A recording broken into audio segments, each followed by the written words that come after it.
This little 16mm prime lens from Fujifilm has really changed my outlook on street photography during my last few sessions. Let's talk about it.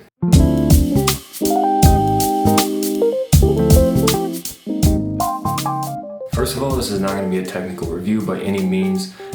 There are other YouTubers, other channels out there like DP Review that do an excellent job with spec sheets and barrel distortion and all that kind of good stuff, but that's not me. Instead, this is just going to be a discussion of my experience shooting with the lens over the last month or so because it's really become an integral part of my kit. This is the Fujifilm 16mm f2.8 WR. The WR stands for, obviously, weather resistant. I definitely never purchase anything that I can't shoot in the rain with. This is a 24mm full frame equivalent lens, so it's not ultra wide, but it's getting out there. It's pretty firmly on the wide end of things. The autofocus is great, it's snappy, it's just as fast as my 27mm. Really great form factor for a 16mm. Really love that they managed to keep it nice and small. Couple of cons: the lens hood is just a little bit janky. It's kind of,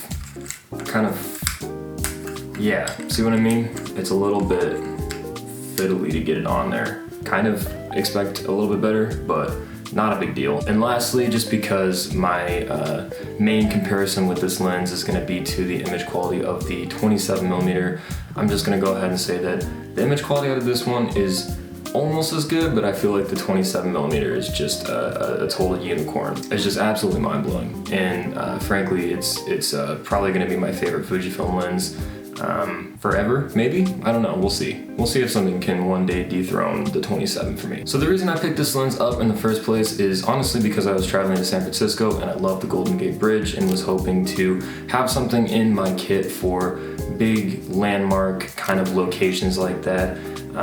That is a little bit wider, adds a little bit more drama to the scene. But beyond that, I shoot in markets a lot. This year while I'm out traveling, I'll be up in Seattle. So I'll definitely use this little guy in like the Pike Place Market, the Grand Central Market in Denver. I threw this on in the Ferry Building in San Francisco. Just anytime you want that kind of wider field of view for tighter locations, and also just to add a little, like I said, drama to those occasional Golden Gate Bridge, landscape type of shot. It's also great for architecture. I know that some street photographers kind of shoot architecture as well, so worth mentioning there for sure. And also for video, if you're a video shooter, even with the little bit of crop that you get sometimes in certain video settings, this is still a great lens for establishing shots, wider shots. So let's talk about where this fits into my kit. If you're watching this video, I'm gonna go out on a limb and guess that this is not your first lens. Typically, you're not gonna start with something this wide, and if you do, it's gonna be a zoom lens, definitely not a prime. So with that said, it's worth noting that part of the way that I'm looking at this particular lens is as an addition to a kit. Definitely not a starter lens, definitely not a first lens. And that brings me to my favorite part about this lens. Like I mentioned up top, the form factor is just so phenomenal for such a wide lens, for it to still be an f2.8 aperture. It's just a great little guy to throw in a small bag. Like I use a little sling bag with my Pro 3 and the 27mm attached, and this just kind of sticks, you know, right in there with my main camera and gives me another option while I'm out shooting. And honestly, more than having it for big landscape shots and establishing shots, like I said, the Golden Gate Bridge, I've actually enjoyed just having another option. If you're a street photographer, and if you're anything like me, I should say, you may not be a huge fan of zoom lenses. I know I'm not. They're a lot bigger. The image quality is definitely not as good as a prime lens.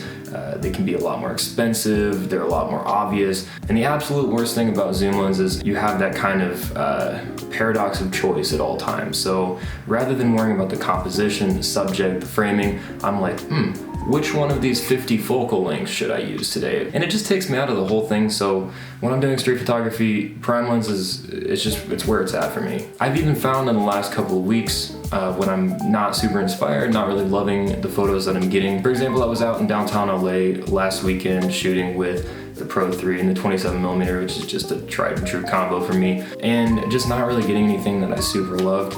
I threw the 16mm on, and say what you want about the placebo effect or just, you know, switching up your mindset or whatever. I mean, you know, a switch flipped and I was like, hey, this is a whole new way of looking at things that is suddenly, you know, a lot more inspiring. It just kind of changed it up for me a little bit, just enough so that I was kind of looking at things differently and kind of getting out of that creative rut that I was settling into. So yeah, anyway, having a second prime along rather than your traditional standard zoom or wide angle zoom setup, I think, especially for street photographers, is a really good option. And again, just to be super clear, no shade at all to you, even if you're like part of the, you know, big 70 to 200 walking around sniping people from 2 blocks away crowd. I mean, there's nothing wrong with that. Shoot street how you want to shoot street. I'm just going on a limb and saying I like little prime lenses. That's definitely the ideal setup for me with street, and I think a lot of Fuji shooters feel the same way. Let's talk about the bad. Let's talk about the cons with this lens, because there are a few. And I mean, there's the standard cons that are going to come with any wide angle lens. You've got distortion. It's a tough lens to shoot with just in general, to keep everything straight and sort of level in the image. If you're a run and gun type of shooter, you're just gonna have to embrace things being kind of off kilter. There's no amount of correction in Lightroom that you can do with certain images that are gonna get things looking straight.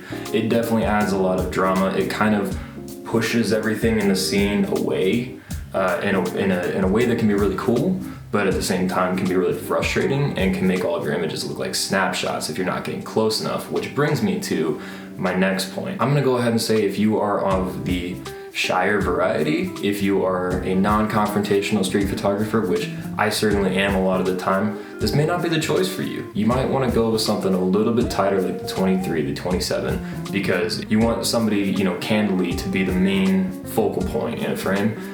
You're gonna have to get real close with this one. And I'm just gonna go ahead and say, I have already had a lot more confrontational sort of run-ins with people shooting with this lens just because of how physically close you have to get. Post-COVID, with everything going on in the world, people don't love you getting that close in general, especially not with a camera, and especially not when you're taking their photo without their permission.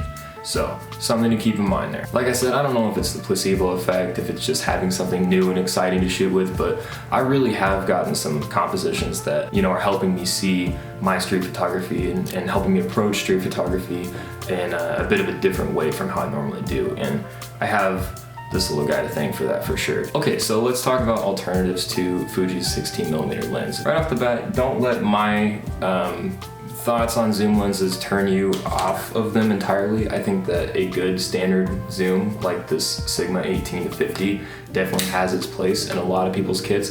Honestly, most people should probably just own one for the sheer convenience.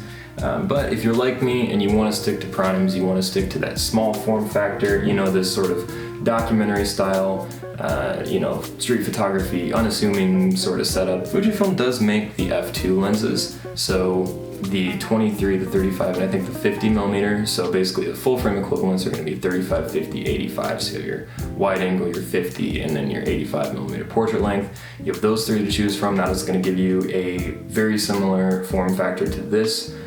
Still going to keep your setup nice and small, but it's going to get you a little bit closer to your subjects. As always, keep my use case as a street and travel photographer in mind when you're making any kind of gear purchasing decisions.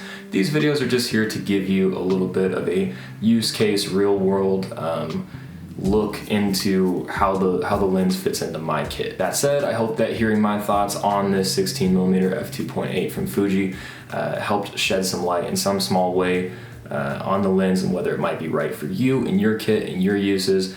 But that's going to be all for this video. I appreciate you watching as always. Be sure to like, comment, and subscribe for more content like this, and I will see you in the next one.